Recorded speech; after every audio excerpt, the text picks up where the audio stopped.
मेरा नाम निधि है। आज मैं बहुत खुश थी क्योंकि मेरी शादी होने जा रही थी और मेरी शादी भी एक ऐसे परिवार में होने वाली थी जहां पर भगवान की कृपा से सब कुछ था। क्योंकि मैं जिस लड़की की पत्नी बनने वाली थी उसने खुद मुझे पसंद किया था। मैं कोई ऐसी वैसी लड़की नहीं थी, मगर जिस लड़की से मेरी शादी हो रही थी उसका दिल मुझ पर आ गया था। वो मुझे पसंद करने लगा था। मैं बहुत खुश थी कि मेरी शादी एक ऐसे परिवार में होने जा रही है जहां पर मुझे बहुत मान सम्मान दिया जाएगा। और जब मेरी शादी का दिन आया तो मेरी खुशी के कोई ठिकाने नहीं थे। आखिरकार मुझे भी तो उस लड़की से प्यार हो गया था जिसने मेरे लिए अपने घर वालों को मनाया था और इतने सारे लोगों के साथ बारात लेकर मेरे घर आया था। शादी होने के बाद विदा होकर जब मैं अपनी ससुराल गई तो ससुराल जाते ही मेरी तबीयत बिगड़ने लगी। मेरा पति मुझसे बातचीत करने की कोशिश कर रहा था, मगर ना जाने क्यों मुझे उस समय अपने पति से कोई बात करना अच्छा नहीं लग रहा था। कहने को मेरी शादी की पहली रात थी और शादी की पहली रात हर लड़की के लिए बहुत स्पेशल होती है, लेकिन मेरे साथ तो शादी की पहली रात कुछ ऐसा हुआ था जिसे सुनकर आपके होश उड़ जाएंगे। क्योंकि मैं अपने पति से बातें करते करते ही बेहोश हो गई थी और जब मुझे होश आया तो मुझे पता चला कि मैं एक मिडिल क्लास फैमिली में रहने वाली लड़की हूँ। मेरे माता पिता इस दुनिया में नहीं है क्योंकि मैं अनाथ थी। मुझे मेरी मासी ने पाल पोस कर बड़ा किया था। उन्होंने मेरी परवरिश भी अच्छे तरीके से की थी। मुझ में और अपनी बेटियों में कभी भेदभाव नहीं किया था। लेकिन वो मेरी सगी मासी नहीं थी, क्योंकि मुझे तो अपनी माँ के बारे में ही नहीं पता था मेरी माँ कौन थी। मासी भी तो एक माँ की तरह ही होती है और मासी ने मुझे वैसे भी अपनी बेटी की तरह पाला था। जब मैं 8 साल की हुई तो मासी ने मुझे बताया था कि मैं उनकी बेटी नहीं हूँ। हालांकि उनकी पहले से ही 3 बेटियां थीं और 2 बेटे थे। मैं उन्हें अस्पताल में मिली थी। मासी पहले नर्स की नौकरी किया करती थी। जिस अस्पताल में वो नौकरी करती थी वहां पर एक शादीशुदा कपल आया था जिसमें औरत गर्भवती थी और डॉक्टर को उसकी डिलीवरी करनी थी। वो आदमी अपनी पत्नी को एडमिट करने के बाद कहने लगा कि मैं अपने परिवार वालों को बुलाकर लाता हूँ, मगर ना जाने वो इंसान कौन था। उसकी पत्नी ने एक मासूम सी बच्चे को जन्म दिया था जो मैं थी। उसने अपनी पत्नी को एडमिट करवा दिया।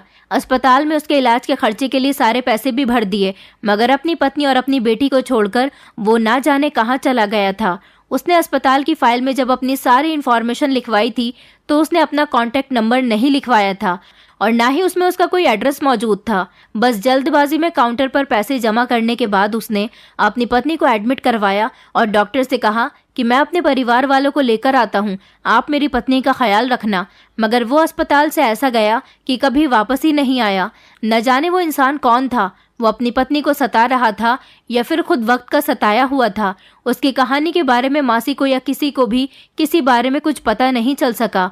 उसको तो ये भी नहीं पता था कि उसके जाने के बाद उसकी पत्नी ने बेटी को जन्म दिया। डॉक्टर ने जब बच्ची के नाल काटने के बाद नर्स की गोद में बच्ची दे दी, वो नर्स कोई और नहीं, वो मेरी मासी थी। मासी बच्ची को गोद में लेकर बाहर काफी देर तक बच्ची के पिता को आवाज लगाती रही, क्योंकि उसके नाम के अलावा अस्पताल में कोई भी उस बारे में कुछ नहीं जानता था। बच्ची ऑपरेशन से पैदा हुई थी, इसलिए माँ बेहोशी की हालत में थी। उससे इस समय कुछ भी पूछा नहीं जा सकता था। बच्ची मासी की गोद में बहुत देर तक रही। उन्होंने सारे अस्पताल में उस आदमी को ढूंढ लिया, मगर वो आदमी कहीं नहीं मिला था। इंतजार होने लगा कि कब इस बच्ची की माँ होश में आए और उससे उसके पति के बारे में पूछा जा सके, क्योंकि उस औरत के अलावा अस्पताल में उसका कोई भी मौजूद नहीं था। वो बेचारी अकेले ही इस बच्ची को पैदा करने के बाद जिंदगी और मौत की जंग लड़ रही थी। न जाने उसके साथ ऐसा क्या हुआ था कि भगवान ने उसकी बेटी इस दुनिया में लाने के बाद उससे उसकी सांसें ही छीन ली थी और वो बेचारी इस दुनिया को छोड़कर जा चुकी थी। ये हादसा सब लोगों के लिए बहुत ही हैरान कर देने वाला था कि एक अनजान पति पत्नी अस्पताल में आते हैं। पति अपनी पत्नी को एडमिट करवाने के बाद उसे छोड़कर चला जाता है और पत्नी बेटी को जन्म देने के बाद इस दुनिया से ही चली जाती है। ये एक अनजान लड़की की कहानी है और वो थी मैं, जिसके बारे में कुछ पता ही नहीं चल सका कि मेरे पिता कौन थे और मेरी माँ कौन थी। आखिर उनकी क्या मजबूरी रही थी कि वो दोनों इस अस्पताल में आने के बाद अपनी बेटी को दुनिया के हवाले छोड़कर चले गए। अस्पताल वाले काफी समय तक परेशान रहे थे। सारे सोच विचार करने के बाद अस्पताल में यही बात हुई कि ये बच्ची नर्मदा के हवाले कर दी जाए, वही इसकी परवरिश करेगी। नर्मदा वही औरत थी जिसे लोग अस्पताल की नर्स कह रहे थे और मैं जब बड़ी हुई तो मैंने उन्हें देखकर अपने मुंह से निकलने वाला पहला शब्द मासी कहा था। तब से ही मैं उन्हें मासी कहती हूँ। मासी के पास पहले से ही 2 बेटियां मौजूद थी। एक बेटी 5 साल की थी तो दूसरी 3 साल की थी और फिर तीसरी मैं उनकी ज़िंदगी में शामिल हो गई थी, क्योंकि अस्पताल वालों ने उनसे कहा था कि तुम इसे अपने साथ अपने घर ले जाओ और इसकी परवरिश करो। मासी मेरी परवरिश करने से घबराई थी, क्योंकि वो तो खुद एक मामूली सी नर्स थी और जैसे तैसे अपने घर का गुजारा करती थी। उनका पति तो हरामखोर था, कोई काम नहीं करता था, बस हमेशा शराब और जुए में ही पैसे उड़ाया करता था। मासी ने कहा था कि इस बच्ची को किसी ऐसे माता पिता के हवाले कर देते हैं जो बे औलाद हों, जिन्हें बच्चे की ज़रूरत हो। अस्पताल के स्टाफ और डॉक्टर ने मासी को समझाया कि अगर बच्ची का पिता इसे लेने आ गया तो हम उसे क्या जवाब देंगे। उसकी बेटी गायब करने या फिर किसी दूसरे कपल को देने से इस बच्ची का पिता हम पर केस भी कर सकता है, इसलिए तुम इसे अपने साथ ले जाओ। अगर इसका पिता आ जाता है तो हम उसकी बेटी को उसे वापस कर देंगे। मासी के लिए तो अपना गुजारा करना ही बड़ा मुश्किल हो रहा था। अब अस्पताल वालों ने एक ये बच्ची भी थमा दी थी जो कि बहुत मासूम थी और बचपन से ही देखने में बहुत ज़्यादा खूबसूरत थी। अस्पताल वालों ने उसे तसल्ली दी थी और कहा था कि तुम अगर इस बच्चे की जिम्मेदारी लेती हो तो अस्पताल तुम्हारी सैलरी डबल करता है, क्योंकि ये अस्पताल बहुत बड़ा था। बहुत दूर दूर से लोग यहाँ पर इलाज करवाने के लिए आते थे और इस अस्पताल में हर तरह के डॉक्टर बैठते थे। अस्पताल के डॉक्टर्स ने भी कहा था कि तुम इसे अपने साथ ले जाओ, इसका जो भी खर्च होगा हम तुम्हें हर महीने दिया करेंगे। तुम इसे अपनी सैलरी समझ लेना और तुम्हें यहाँ नौकरी करने आने की भी ज़रूरत नहीं है। इससे ज़्यादा हम तुम्हारे लिए कुछ नहीं कर सकते। मासी के लिए यही बहुत था कि अस्पताल वाले उन्हें बिना नौकरी किए ही सारी ज़िंदगी इस बच्चे की वजह से उसकी सैलरी देने के लिए तैयार थे और फिर सैलरी भी डबल हो गई थी। मासी के लिए सबसे अच्छी बात और क्या हो सकती थी। इसीलिए उन्होंने इस बच्चे की परवरिश करने की जिम्मेदारी खुद ले ली और फिर इस तरह मासी मुझे अपने घर लेकर आ गई थी। जब मैं 1 साल की हुई तो मासी की एक और बेटी हुई थी। मासी को उनका पति बस यही बात कहता था कि हमारे घर में बेटियों की कमी थी कि तुम इसे भी लेकर आ गई हो, और तो और तुमने एक और बेटी को जन्म दे दिया। इस तरह से हमारे पास 4 बेटियां हो गईं। मासी जैसे तैसे अपनी 4 बेटियों की परवरिश कर रही थी, मगर साथ ही साथ उसके दिल में बेटे की ख्वाहिश भी रहती थी। और फिर भगवान ने उसे 2 साल बाद एक बेटा दे दिया और फिर 1 साल बाद एक बेटा और दे दिया। इस तरह मासी के पास 6 बच्चे हो गए थे। मासी का सबसे छोटा बेटा जब 2 साल का हुआ तो मासी का पति उन्हें इस दुनिया से छोड़कर चला गया था, क्योंकि वो शराब बहुत ज़्यादा पीता था, इसलिए उसकी दोनों किडनियां खराब हो चुकी थी। मासी को वैसे भी अपने पति से कोई दिली लगाव नहीं था, वो तो बस अपने पति की सुहागन थी। वैसे भी उनके पति कोई कामकाज तो करता नहीं था।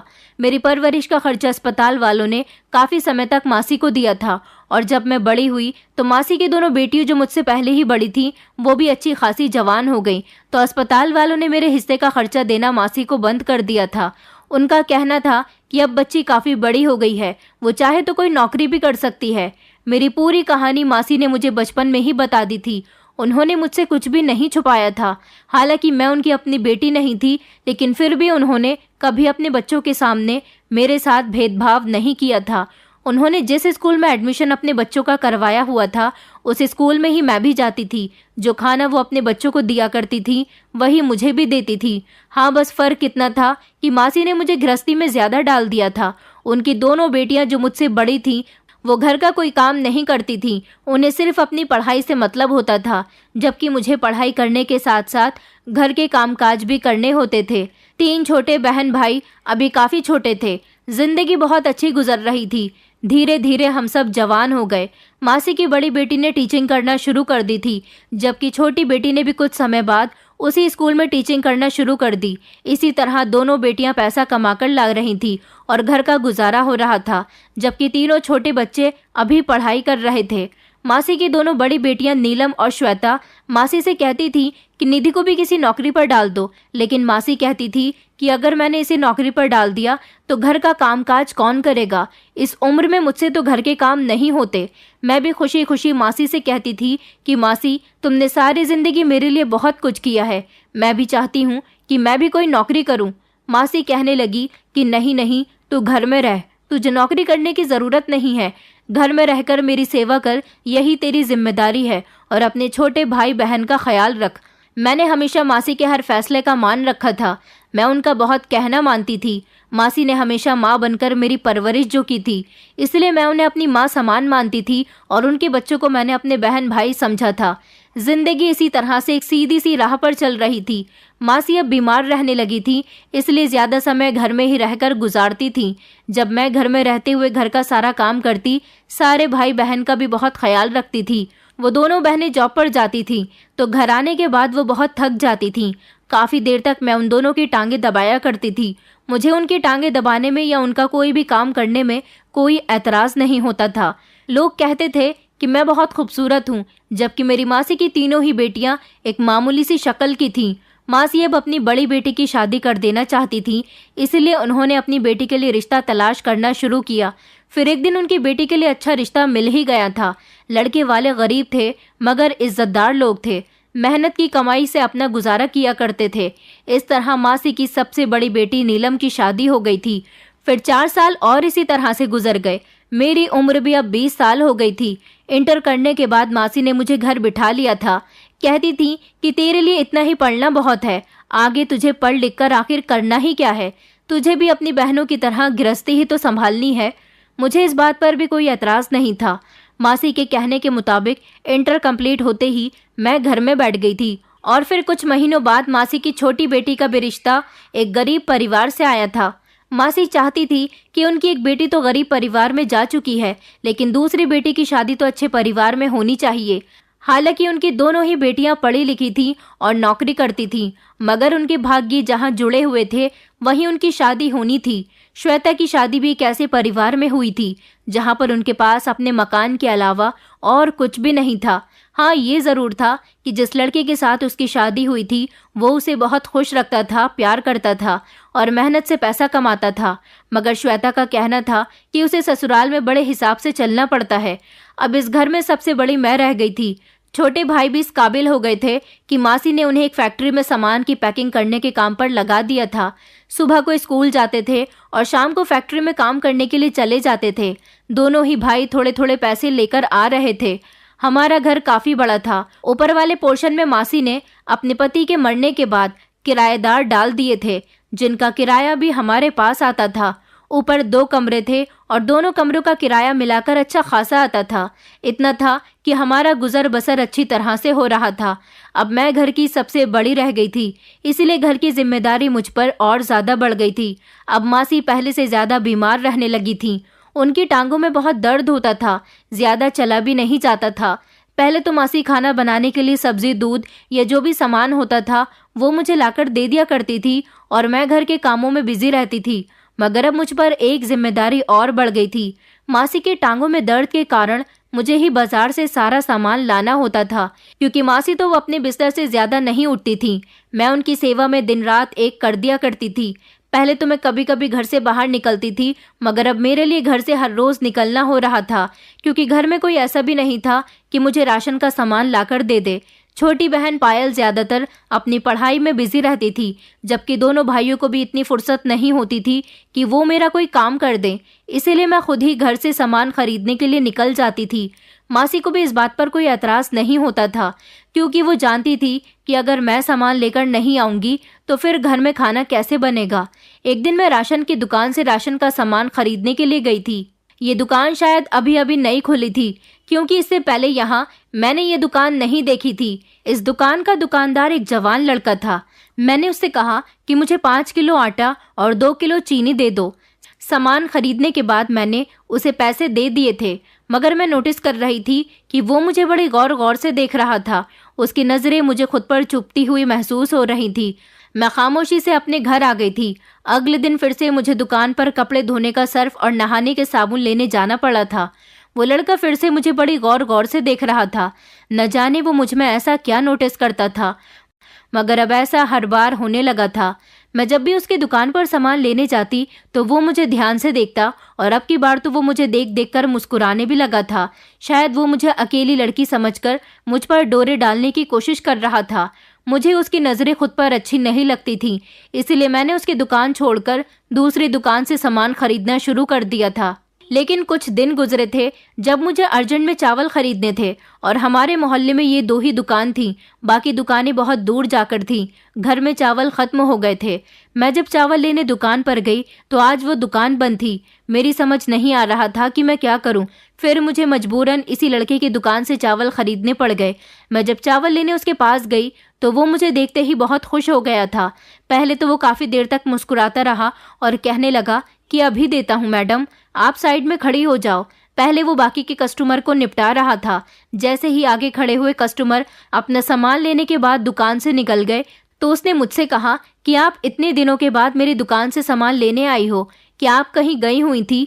मैंने कहा लेकिन आप ये सवाल मुझसे क्यों कर रहे हो? सामान दो और पैसे लो, बस आपका इतना ही काम है।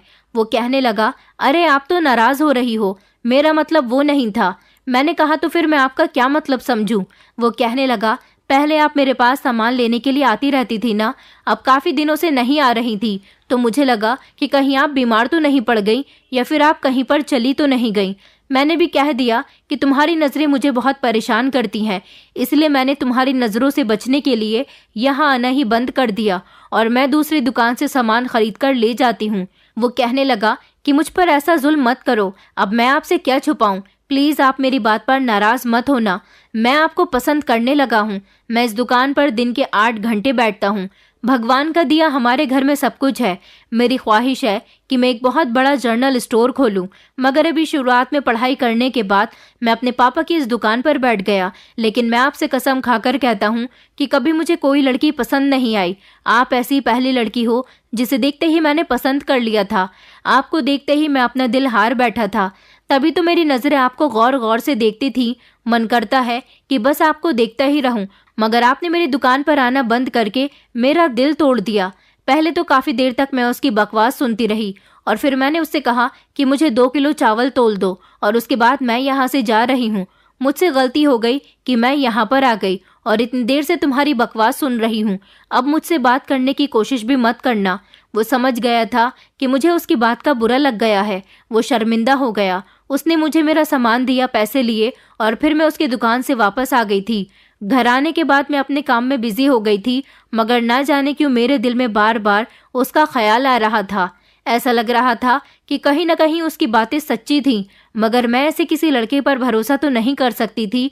वो लड़का देखने में बहुत अच्छा था और शरीफ फैमिली का भी लगता था। कुछ दिन और इसी तरह से गुजर गए। मैं खूबसूरत थी, इसीलिए घर बैठे ही मेरे रिश्ते आने लगे थे। मेरे रिश्ते आते तो मासी साफ इनकार कर देती थी, जबकि अपनी बेटियों के रिश्ते उन्होंने जल्द से जल्द कर दिए थे और उनकी शादी करने के बाद उन्हें उनके घर का भी कर दिया था। मुझे भी शादी करने का ना तो अभी शौक था और ना ही किसी बात की जल्दी थी, लेकिन जो लोग हमारे घर मेरा रिश्ता लेकर आते थे वो मासी से यही कहते थे कि तुमने अपनी बेटियों की शादी इतनी जल्दी कर दी है, ये तुम्हारी अपनी सगी बेटी नहीं है, इसलिए तुम इसकी शादी में समय लगा रही हो। मगर याद रखना कि हर लड़की की शादी की एक उम्र होती है। निधि बहुत खूबसूरत है और उसकी अभी रिश्ते आने की ही उम्र चल रही है। रिश्ते की उम्र जब हाथ से निकल जाती है तो रिश्ते लगने में बड़ी दिक्कत होती है। मासी लोगों की इन बातों से बहुत तंग आ गई थी। उनका कहना था कि निधि, तुझे भी लगता होगा कि मैं तेरी शादी नहीं कर रही, लेकिन मुझे हमेशा अपने परिवार की चिंता लगी रहती है। तूने मेरे और मेरे परिवार के लिए बहुत कुछ किया है, अगर तू चली गई तो हमारा क्या होगा? तू घर के सारे कामकाज करती है और उसके साथ साथ किराएदारों का हिसाब किताब भी तो तू ही रखती है। मुझे तो कुछ पता ही नहीं रहता। मैंने कहा, मासी आप परेशान मत हो, मैं आपको छोड़कर कहीं नहीं जाऊंगी। मेरा ऐसा कहने पर मासी खुश हो जाती थी। एक दिन घर में हंगामा कट गया था क्योंकि नीलम अपने पति के साथ हमारे घर पर आ गई थी और उसका कहना था कि वो अपनी ससुराल में अब नहीं रहेगी। मासी ने पूछा कि आखिर ससुराल में ऐसा भी क्या हो गया, तो वो कहने लगी कि ससुराल में मुझे और मेरे पति को कोई इज्जत नहीं दी जाती, इसलिए मैं और मेरा पति घर छोड़कर आ गए। अब हम आपके साथ रहेंगे। ये बात सुनकर मेरी मासी के होश उड़ गए थे। उन्होंने कहा, तुम हमारे साथ यहाँ कैसे रह सकती हो? तुम जानती हो ना कि हम इस घर में कैसे कैसे गुजारा कर रहे हैं। नीलम कहने लगी, घर तो काफ़ी बड़ा है, मगर आपने किराएदारों के हवाले कर रखा है। मैं चाहती हूँ कि आप किराएदार निकाल दो और ऊपर वाला पोर्शन मुझे दे दो। वैसे भी आप लोग नीचे रहते हो, ऊपर वाले पोर्शन से आपको कोई मतलब नहीं है। जो किराया आपको किराएदार से मिल रहा था, मैं वही किराया आपको दिया करूँगी। अपनी बेटी की बात सुनकर मासी एक पल के लिए खामोश तो हो गई थी, मगर फिर वो अपनी बेटी को इनकार नहीं कर सकी और फिर उन्होंने पुराने किराएदार को निकाल दिया और इस तरह ऊपर वाले पोर्शन में नीलम और उसका पति शिफ्ट हो गए। वो लोग रहते ऊपर वाले पोर्शन में थे, मगर खाना हमारा ही खाया करते थे। नीलम का पति हरामखोर था, कोई कामकाज नहीं करता था और यही वजह थी कि 1 महीना हमारे घर में रहने के बाद भी नीलम ने अपने पति से कहकर हमें किराया नहीं दिया था। पहले जिन पैसों से हमारे घर का गुजारा हो रहा था, अब घर में तंगी भरे हालात पैदा होने लगे थे। मासी अपनी बेटी और दामाद से बहुत परेशान थी, मगर उन दोनों से कुछ कह नहीं सकती थी। लेकिन उन्होंने दबे दबे शब्दों में अपनी बेटी से इतना तो जरूर कह दिया था कि अगर तुम्हारा पति कुछ नहीं कमाता तो तुम जिस तरह पहले नौकरी किया करती थी, इस तरह अभी भी करो और अपने घर को चला सकती हो। नीलम को अपनी माँ की ये बात सुनकर बहुत गुस्सा आया था। उसने कहा कि मेरे पति को ये बात पसंद नहीं कि उसकी पत्नी नौकरी करे। कई दिन इसी तरह से गुजर गए थे। घर के हालात बहुत खराब रहने लगे थे, क्योंकि छोटे भाई भी ज्यादा पैसे कमाकर नहीं लाते थे और अब जबकि वो दोनों बड़े हो रहे थे, इसलिए वो अपने पैसे अपने पास रखने लगे थे। आखिरकार जमाना ऐसा आ गया कि हर अकेले इंसान का खर्चा काफी होता है। वो दोनों अपना पर्सनल खर्चा खुद उठाने लगे थे। मासी ने पायल की पढ़ाई भी छुड़वा दी थी, क्योंकि फीस भरने के लिए पैसे ही नहीं थे। घर के खराब हालात से जितनी मासी तंग थी, उतनी ही मैं भी परेशान थी। और फिर एक वक्त ऐसा भी आ गया था जब घर में खाने के लिए कुछ भी नहीं था। मासी मुझसे बार बार कह रही थी कि घर का राशन खत्म हो गया है, निधि कुछ लाकर पकाकर खिला दे, बहुत तेज भूख लग रही है। दोनों बेटों से पैसे मांगे हैं, उन दोनों ने अपनी खाली जेब दिखा दी। तेरे पास थोड़े पैसे रखे हों तो कुछ बाजार से ला दे। मासी की बात सुनकर मेरी आंखों में आंसू आ गए थे, क्योंकि मेरे पास जो जुड़े हुए पैसे रखे थे वो तो मैं पहले ही खर्च कर चुकी थी। घर के हालात तो काफी दिनों से खराब थे। मैं अपने जुड़े ही पैसों से सामान लेकर आ रही थी, लेकिन अब मेरे पास भी कोई पैसा नहीं था। मासी ने मुझसे बड़ी उम्मीद से कहा था और उन्हें बहुत तेज भूख भी लगी हुई थी, तो मेरी कुछ समझ में नहीं आ रहा था। फिर मुझे ख्याल आया कि क्यों ना मैं दुकान पर जाकर उधार थोड़ा सामान ले आती हूँ, 1-2 दिन में पैसे वापस कर दूंगी। मैं जैसे दूसरी वाली दुकान पर गई और मैंने उसे 1-2 राशन का सामान बताया, तो उसने मुझे उधार सामान देने से साफ इनकार कर दिया और कहा कि हम उधार नहीं देते, कृपया करके आपको पैसे ही लाकर हमसे सामान ले जाना होगा। मेरी कुछ समझ नहीं आ रहा था कि मैं क्या करूं। फिर हार मानकर मैं इस लड़के की दुकान से सामान लेने गई। मैं जानती थी कि वो मुझे बड़ी आसानी से उधार सामान दे देगा। मैं उसके पास गई तो उसने मुझे देखते ही नज़र झुका ली थी और फिर वो नज़रें चुराकर मुझसे बात कर रहा था। कहने लगा, बताइए आपको क्या सामान दूं? मैंने कहा कि मुझे राशन का थोड़ा सा सामान चाहिए, लेकिन मेरे पास पैसे नहीं हैं। मैं आपसे उधार सामान लेने के लिए आई हूँ, मुझे माफ़ करना। मैं 2-3 दिन बाद आपका उधार चुकता कर दूंगी। मैं जानती हूँ कि मैंने आपकी दुकान में सामान लेना बंद कर दिया है, मगर मुझे ये भी पता है कि मजबूरी में आप मेरी मदद कर दोगे। मेरी बात सुनकर वो चौंक गया और कहने लगा कि हाँ हाँ बिल्कुल, मैं आपको अभी सामान दे देता हूँ। बताइए आपको क्या सामान लेना है। उसने मुझे सामान पैक करके दिया और कहने लगा कि आपको इस सामान के पैसे देने की ज़रूरत नहीं है, मुझे पैसे नहीं चाहिए। आप ये मेरी तरफ से मदद समझकर रख लेना।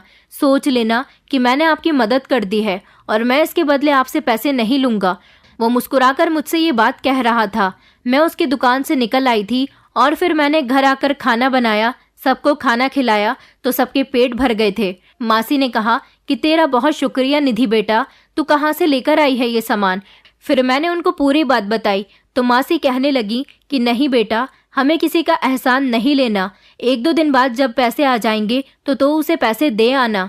मैंने कहा मासी, लेकिन 1-2 दिन बाद पैसे कहाँ से आएंगे? अब तो पैसे आने की सारी उम्मीदें ही खत्म हो गई।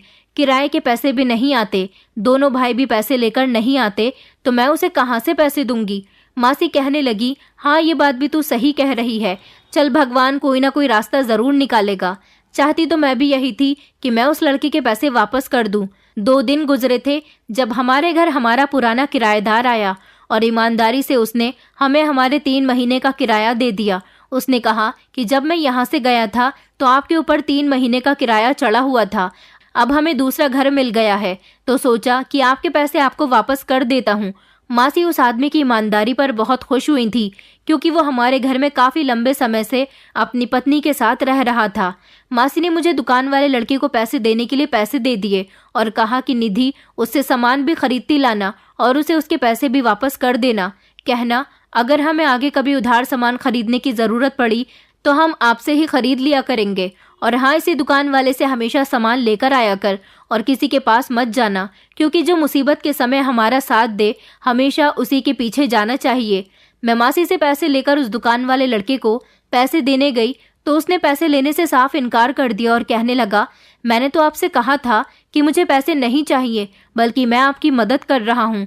मैंने कहा कि कोई बात नहीं, आप पैसे रख लीजिए, मगर वो फिर भी इनकार करता रहा। लेकिन मैं ज़ोर ज़बरदस्ती करके उसे पैसे दे ही रही थी। उसने कहा, अच्छा ठीक है, मैं आपके कहने से पैसे ले लूँगा, मगर मेरी एक शर्त है। मैंने कहा, कौन सी शर्त है? तो वो कहने लगा कि आप मेरी ही दुकान से सामान खरीदने आया करेंगी, दूसरी वाली दुकान से सामान नहीं खरीदोगी। उसकी बात सुनकर मुझे एक लम्हे के लिए झटका लगा था कि न जाने वो ऐसी बातें क्यों कह रहा था। फिर मजबूरन मुझे सब कुछ सोच विचार करते हुए उसकी शर्त माननी पड़ गई थी और फिर मैं उसी की दुकान पर जाकर सामान खरीदने लगी थी। अब धीरे धीरे मुझे उसकी बातें अच्छी लगने लगी थी, क्योंकि जब भी मैं उससे सामान खरीदने के लिए जाती थी तो वो बड़ी हंसी मजाक की बातें करता था और इस तरह हम दोनों के बीच एक अच्छी दोस्ती हो गई थी। कभी कभी मेरे पास पैसे नहीं होते तो वो मुझे उधार सामान दे दिया करता था और बदले में पैसे मांगने की डिमांड भी नहीं करता था। जब मेरे पास पैसे होते तो मैं उसे दे दिया करती थी। सब कुछ बहुत अच्छा चल रहा था, शायद वो मुझे चाहने लगा था। इसी तरह एक दिन उसने सामान मेरे हाथ में थमाते समय मेरा हाथ पकड़ लिया। मैंने झटके से अपना हाथ पीछे छुड़ाया तो वो मुझसे कहने लगा कि मेरी इस हरकत पर नाराज मत होना, मुझे अपने घर के बारे में बताओ। मेरे घर वाले मेरे लिए लड़की तलाश कर रहे हैं। मैं नहीं चाहता कि मेरी शादी किसी और से हो। मैं तुम्हारे साथ मोहब्बत का झूठा खेल खेलकर तुम्हें धोखे में नहीं रखना चाहता, बल्कि तुम्हारे साथ शादी करके तुम्हें सारे रस्मों रिवाज के साथ अपनी जिंदगी में शामिल करना चाहता हूँ। उसकी बात सुनकर तो मुझे एक जोरदार झटका लगा था और मैं उसे फटी फटी नजरों से देखने लगी थी। मैंने कहा कि तुम ये कैसी बातें कर रहे हो? वो कहने लगा कि मैं सच कह रहा हूँ, मैं किसी और से शादी नहीं करना चाहता। जब मैं तुम्हें पसंद करता हूँ, मैं जानता हूँ कि तुम भी मुझे पसंद करती हो, मगर कभी जबान से नहीं कहती।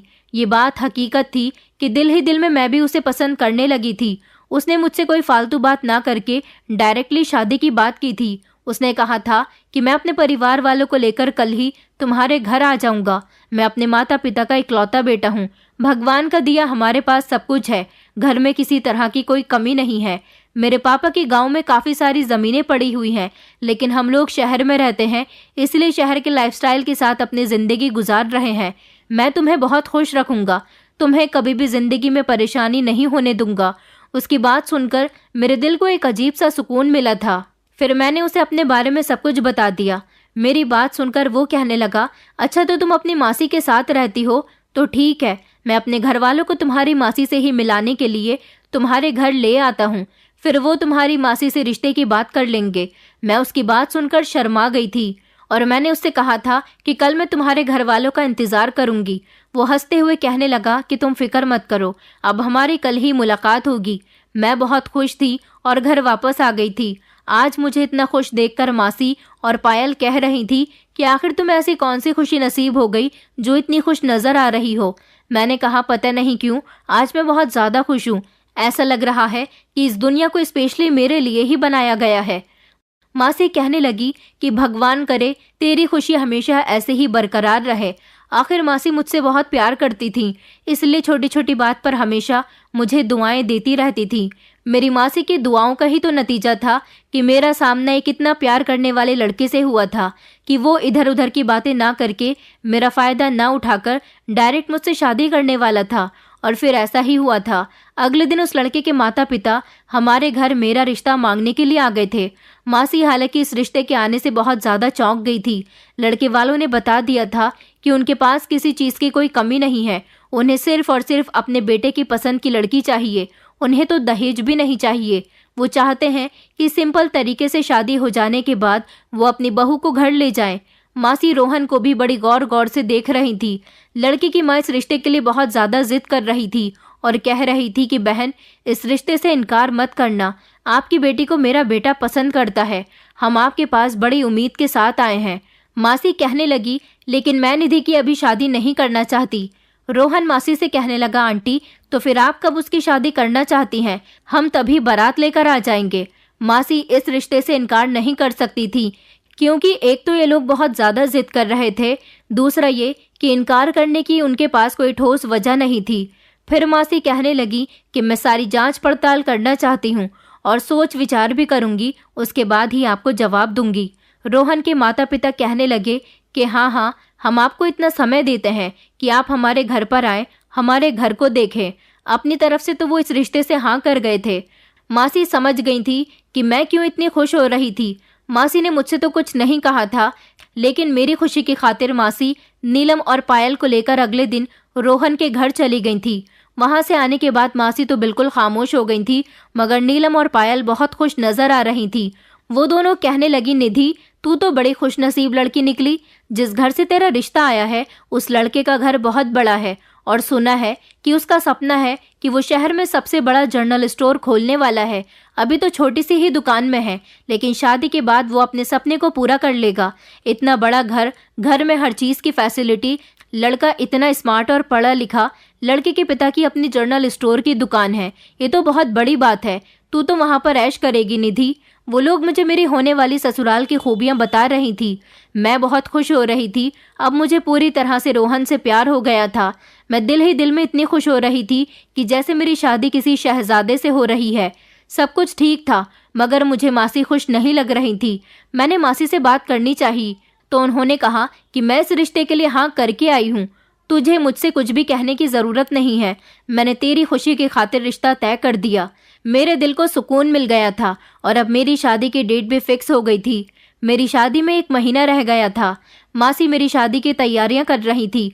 हालांकि रोहन के घर वालों को दहेज में कुछ भी नहीं चाहिए था, लेकिन मासी चाहती थी कि मेरी शादी सिंपल तरीके से ना हो। वो बारात वालों के लिए अच्छा स्वागत करना चाहती थी, इसलिए उन्होंने मेरी शादी का फंक्शन शादी हॉल से रखा था। मेरी शादी वाले दिन मासी ने अपने हाथ से चावल की खीर बनाई थी। वो जानती थी कि मुझे खीर कितनी पसंद है। वैसे तो वो घर का कोई काम नहीं करती थी, लेकिन उन्होंने कहा था कि आज मेरी बेटी विदा होने जा रही है, इसलिए मैंने सोचा कि मैं उसके लिए अपने हाथों से उसकी पसंद की खीर बनाऊं। लेकिन मेरा कुछ भी खाने का मन नहीं कर रहा था। मासी मुझे घर पर ही खीर खिला रही थी, जबकि हमारा शादी हॉल में जाने का समय निकला जा रहा था। मैंने खीर नहीं खाई और मासी से इनकार कर दिया कि मेरा कुछ भी खाने को मन नहीं कर रहा। जब मुझे भूख लगेगी तब खा लूंगी। तो वो कहने लगी कि अच्छा ठीक है, मैं ये अपने पर्स में रख लेती हूँ, विदाई से पहले ज़रूर खा लेना। फिर जब हम लोग शादी हॉल चले गए तो मैं खीर वाली बात को पूरी तरह से भूल गई थी। मेरी शादी की सारी रस्में हो चुकी थी, अब सिर्फ मेरी विदाई होनी रह गई थी। मासी ने मुझे कमरे में चलने के लिए कहा। कहने लगी, अभी हम थोड़ी देर बाद विदाई की रस्म करेंगे। वो ज़बरदस्ती मुझे कमरे के अंदर ले गई और कहने लगी कि मैंने तेरे लिए इतने प्यार से खीर बनाई है और तू इस खीर को नहीं खा रही। मैंने कहा, मासी मेरा मन होता तो मैं ज़रूर खा लेती। अच्छा ठीक है, आप नाराज़ नहीं हो, आपने बहुत प्यार से बनाई है, मैं थोड़ी सी खा लेती हूँ। मैंने थोड़ी सी खीर खा ली थी और फिर विदाई की रस्म होने के बाद मैं अपनी ससुराल आ चुकी थी। ससुराल आने के बाद मेरे सास ससुर ने मेरा बहुत अच्छे तरीके से वेलकम किया था। घर फूलों से सजा हुआ था। मेरी ससुराल का घर देखकर तो मेरी आंखें फटी की फटी रह गई थी, क्योंकि ससुराल का घर बहुत बड़ा था और घर इतना खूबसूरत बना हुआ था कि मुझे बहुत अच्छा लगा था। फिर कुछ रस्में ससुराल में भी हुई। उसके बाद मुझे अपने पति के कमरे में ले जाया गया था। मैं दुल्हन बनी अपने पति के कमरे में आने का इंतजार कर रही थी। मैं अभी बैठी हुई थी कि अचानक मेरा दिल घबराने लगा। ऐसा लगा जैसे मुझे बहुत तेज उल्टी आ रही है, लेकिन मैंने तो आज सुबह से कुछ खाया भी नहीं था। मेरी तबीयत बिगड़ने लगी। मुझे सब कुछ घूमता हुआ नजर आने लगा। थोड़ी ही देर गुजरी थी कि मेरा पति कमरे के अंदर आया और मुझसे प्यार भरी बातें करने लगा। उसने मुझे मुंह दिखाई दी, लेकिन ना जाने क्यों मेरा दिल बहुत घबरा रहा था। मुझे कुछ भी अच्छा नहीं लग रहा था। वो नोटिस कर रहा था कि मैं कुछ अनकंफर्टेबल हूँ। वो बार बार मुझसे पूछ रहा था कि तुम्हें क्या हो रहा है, लेकिन मेरा जी मचल रहा था और मन कर रहा था कि मैं उल्टी कर दूं, मगर मैं उससे कोई बात नहीं कर रही थी। अचानक मुझे उल्टी आनी शुरू हो गई। मेरे मुंह से झाग निकलने लगे और थोड़ी देर के बाद मैं बेहोश हो गई। उसके बाद मुझे पता ही नहीं चला कि मैं कहाँ पर हूँ। शायद मुझे काफी लंबे समय बाद होश आया था। जैसे ही आंख खुली तो मैंने देखा कि मैं अस्पताल में मौजूद हूँ और मेरे पास कोई भी मौजूद नहीं है, सिर्फ एक नर्स खड़ी थी।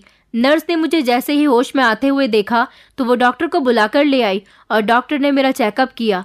डॉक्टर कहने लगे कि आपके परिवार वाले बाहर आपका इंतजार कर रहे हैं, लेकिन इससे पहले पुलिस वाले आपका बयान लेना चाहते हैं। मैं पुलिस का नाम सुनकर चौंक गई। 2 पुलिस वाले कमरे के अंदर आए और मेरा बयान लेने लगे। कहने लगे कि आपको जहर दिया गया था। क्या आप बता सकती हैं कि आपको जहर किसने दिया था? लोग आपके पति पर शक कर रहे हैं कि आपके ससुराल वाले या फिर आपके पति ने आपको मारने की साजिश की थी। आपको जहर दिया गया था ताकि आप इस दुनिया से चली जाएं। मैं पुलिस वालों की बातें सुनकर चौंक गई थी। पुलिस वालों को डॉक्टर ने ही बुलाया था। जब डॉक्टर को पता चला कि मुझे जहर देकर मारने की कोशिश की गई है, इसलिए उन्होंने इसका पुलिस केस बना दिया और पुलिस यहाँ इन्वेस्टिगेशन करने के लिए आ गई। पुलिस की ये बात सुनकर मेरे होश उड़ गए थे कि मुझे जहर दिया गया था, मगर मुझे जहर कौन दे सकता था? मैंने अपने दिमाग पर जोर डालकर याद करने की कोशिश की तो मेरे होश उड़ गए थे, क्योंकि शादी वाले दिन आखिरी समय पर मैंने वो खीर खाई थी जो मुझे मासी ने खिलाई थी। इसका मतलब ये था कि मासी ने मुझे मारने की कोशिश की थी। मैंने पुलिस इंस्पेक्टर से कहा कि मुझे किसी ने मारने की कोशिश नहीं की, मुझे कुछ याद नहीं आया। आप लोग मुझे अकेला छोड़ दीजिए, मैं अपनी गवाही में कुछ नहीं कहना चाहती। पुलिस वालों ने कहा कि अगर आपको किसी पर शक है तो आप मुझे बता सकती हैं। मैंने कहा कि मुझे किसी पर शक नहीं है, आप लोग मेरे केस को प्लीज बंद कर दीजिए। पुलिस वाले मेरी बात सुनकर वहां से जा चुके थे और फिर धीरे धीरे मैं रिकवर होने लगी थी। मेरे घर वाले मेरे पास कमरे में आए। सबको देखकर मैं बहुत खुश हुई थी। मासी मेरे सास ससुर से लड़ रही थी, कह रही थी कि तुमने और तुम्हारे बेटे ने शादी की रात हमारी बेटी को मारने की कोशिश की, भगवान की कृपा से हमारी बेटी बच गई। रोहन कहने लगा कि नहीं नहीं निधि, मैं ऐसा कुछ नहीं कर सकता। तुम मुझे अच्छी तरह से जानती हो ना, तुम्हारे साथ तो मेरी ज्यादा बात भी नहीं हुई थी और तुम बेहोश हो गई। फिर मेरी सास मासी से बहस करने लगी और कहने लगी, हम इतने शौक से अपनी बहू को अपने घर लेकर आए थे, तो फिर उसे जहर देकर मारने की कोशिश क्यों करेंगे? वो सब लोग आपस में बहस कर रहे थे जब मैंने कहा कि शांत हो जाइए आप लोग, मैं जानती हूँ कि मुझे जहर किसने दिया है। मेरी बात सुनकर सब लोग खामोश हो गए थे और मासी भी मुझे बड़ी गौर से देख रही थी। मैंने मासी से कहा, मासी, सारी जिंदगी आपने मेरी परवरिश की, मेरी परवरिश में कोई कमी नहीं छोड़ी, तो फिर आपने मुझे खीर में जहर क्यों मिला कर दिया? क्योंकि डॉक्टर मुझसे पूछ रहे थे कि आखिरी समय में तुमने क्या खाया था, तो मुझे याद आया कि आखिरी समय में मैंने आपके हाथ की बनी हुई खीर खाई थी। इसका मतलब यही था कि आपकी ही खीर में कुछ ऐसा था जिसने मुझे गंभीर कर दिया। मासी मेरी बात सुनकर शॉक्ड रह गई थी। उनके चेहरे का रंग उड़ चुका था। वो कहने लगी कि नहीं नहीं निधि, तुम ये क्या कह रही हो? मैं ऐसा कैसे कर सकती हूँ बेटा? मैंने कहा, मासी, अब आप मुझे सब कुछ सच सच बता दो। आपको झूठ बोलने की जरूरत नहीं है। आखिर मुझसे ऐसी भी कौन सी गलती हो गई? मेरी बात सुनकर मासी की आंखों में आंसू आ गए और वो रोने लगी। मासी कहने लगी कि तुम बिल्कुल ठीक कह रही हो, मैंने ही तुम्हें खीर में जहर मिलाकर दिया था। दरअसल घर के हालात बहुत ज़्यादा ख़राब हो गए थे। मैंने अपनी बेटियों को पढ़ाया लिखाया, फिर भी उनकी शादी गरीब परिवार में हुई, लेकिन तुम्हारे लिए तो घर बैठे एक अच्छा सा रिश्ता आ गया और मैं तुम्हारी शादी अभी करना भी नहीं चाहती थी। ये लोग तुम्हें अपने घर की बहू बनाने के लिए मुझसे बहुत जिद कर रहे थे। मैं अकेले तो घर के हालातों से नहीं लड़ सकती थी। तुम मेरे सुख दुख के साथी थी, मैं तुम्हारा साथ नहीं छोड़ सकती थी। मगर फिर क्या करूं, ये लड़का तुमसे प्यार करता था, इसलिए अपनी मोहब्बत को कामयाब बनाने के लिए हमारे घर रिश्ता ले आया। तुम तो जैसे तैसे मुझे खाना बनाकर खिला दिया करती थी, मगर मैंने सोचा कि तुम्हारे जाने के बाद हम लोग भूखे मरेंगे। मैंने सोचा तुम्हारे ससुराल वाले तो अमीर लोग हैं, इसलिए क्यों ना मैं तुम्हें खीर में जहर मिलाकर दे दूं। तुम शादी होने के बाद जब अपने ससुराल जाओ और फिर तुम्हारी मौत हो जाए, तो मैं इन लोगों पर आरोप लगाऊंगी कि इन लोगों ने मेरी बेटी को मारा है और बदले में इनसे 70-80 लाख रुपए बटोर लूंगी, जिससे मेरी जिंदगी आने वाले समय तक के लिए आसान हो जाएगी। मैंने सोचा जब मैं इन लोगों पर आरोप लगाऊंगी तो ये लोग मजबूर होकर मुझे पैसे दे देंगे और तुम भी इस दुनिया से चली जाओगी, जो किसी को सच नहीं बता पाओगी। मेरे दिल में पैसों का लालच आ गया था, मैंने इसीलिए ये सब कुछ किया। लेकिन जब तुम्हें अस्पताल लाया गया तो डॉक्टर ने इस बात का पता लगा लिया कि तुम्हें जहर दिया गया था और डॉक्टर ने कहा कि ये पुलिस केस है। डॉक्टर ने जबरदस्ती पुलिस को बुला लिया और कहा कि नई नवेली दुल्हन को आप लोगों ने जहर देकर मारने की कोशिश की है। या तो लड़की के मायके वालों ने उसे मारा है या फिर ससुराल वालों ने। अब बात क्या है ये तो पुलिस ही पता लगाएगी। डॉक्टर ने जैसे तैसे तुम्हें बचा लिया और तुम्हें मेरे बारे में सब कुछ पता चल गया। मुझे माफ कर दो निधि, मैं कुछ टाइम के लिए मतलबी हो गई थी। मैंने तुम्हें मारने की कोशिश की, मैं तुमसे माफी मांगती हूँ। बस भगवान से प्रार्थना करना कि मेरी आने वाली जिंदगी आसान गुजर जाए। अभी मेरे 3 बच्चे और हैं, उन्हें सारी जिंदगी तुमने पाल पोस कर बड़ा किया, कभी तुम्हारे बारे में कुछ गलत नहीं सोचा ना समझा, मगर आज हालात ही ऐसे पैदा हो गए थे कि मुझे तुम्हारे साथ ये सब कुछ करना पड़ा। मासी की बातें सुनकर मेरी आंखों में आंसू आ गए थे। मैंने कहा, मासी आपको क्या लगता है कि मैंने अगर खुशी खुशी ये शादी की है तो मैं अपनी ससुराल में आपको छोड़कर खुश रहूंगी? मैंने सोच लिया था कि मैं रोहन से कहूंगी कि वो मुझे जॉब करवा दे। मैं उसके घर को संभालने के साथ साथ जॉब भी करूंगी और जॉब के जितने भी पैसे होंगे वो आपको दिया करूंगी। मैं नहीं जानती क्या कि आपके घर में कितनी परेशानियां चल रही हैं। मासी कहने लगी कि मैं आप सब लोगों से माफ़ी मांगती हूँ। मासी ने मेरे सास ससुर और मेरे पति से भी माफ़ी मांगी थी। मासी ने कहा, तुम्हें मेरे लिए कुछ भी करने की ज़रूरत नहीं है। मेरे लिए सज़ा यही है कि मैं अकेली रहूं, क्योंकि मैंने तुम्हें मारने की कोशिश की, अपनी इतनी प्यारी बेटी को मारने की कोशिश की जो मेरी सगी बेटियों से भी बढ़कर है मेरे लिए। कुछ दिनों बाद मैं डिस्चार्ज होकर अपने ससुराल आ गई थी। मैंने मासी की तरफ से अपने सास ससुर और अपने पति से माफ़ी मांगी थी। मेरे पति ने कहा था कि तुम्हें माफ़ी मांगने की ज़रूरत नहीं है, तुम फिक्र मत करो, मैं मासी को हर महीने पैसे भिजवाया करूँगा।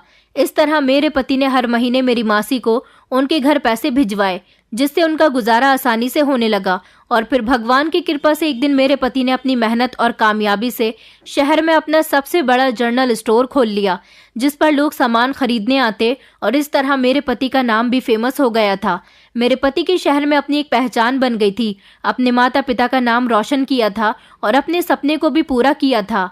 मैं अपने पति के साथ खुशी खुशी जिंदगी गुजार रही हूँ। मेरा पति जिस तरह अपने परिवार वालों को समझता है, उसी तरह मेरी ही खातिर मेरे परिवार वालों को भी समझ रहा है।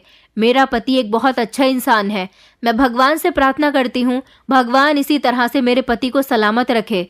मैंने पुलिस वालों को सच इसीलिए नहीं बताया क्योंकि मैं नहीं चाहती थी कि मेरी मासी जेल की सलाखों के पीछे जाए। सारी जिंदगी उन्होंने मेरे ऊपर बहुत उपकार किए थे। इतनी सी बात पर मैं उनसे मुंह तो नहीं फेर सकती थी ना। अब सब कुछ ठीक हो गया। इस बात को काफी समय गुजर गया। मासी के दोनों बेटे जवान हो गए, जबकि मेरे पति ने पायल के लिए भी अच्छा सा रिश्ता देखकर उसकी भी शादी करवा दी, और मासी के दोनों बेटे अब मेहनत की कमाई लाकर मासी को देते हैं, और इस तरह वो अपने घर को चला रही है। जबकि नीलम भी अपने पति के साथ अपनी ससुराल जा चुकी है। मासी ने दोबारा से ऊपर वाला पोर्शन किराए पर दे दिया। अब मासी भी अपने घर में खुश रहती है और मैं भी अपने पति के साथ बहुत खुश हूँ। दोस्तों, उम्मीद करती हूँ आपको हमारी कहानी पसंद आई होगी। कहानी पसंद आई है तो वीडियो को लाइक करें, चैनल पर नए हैं तो चैनल को सब्सक्राइब करें, और हाँ, नोटिफिकेशन बेल को जरूर दबाएं ताकि अगली अपडेट सबसे पहले आपको मिले।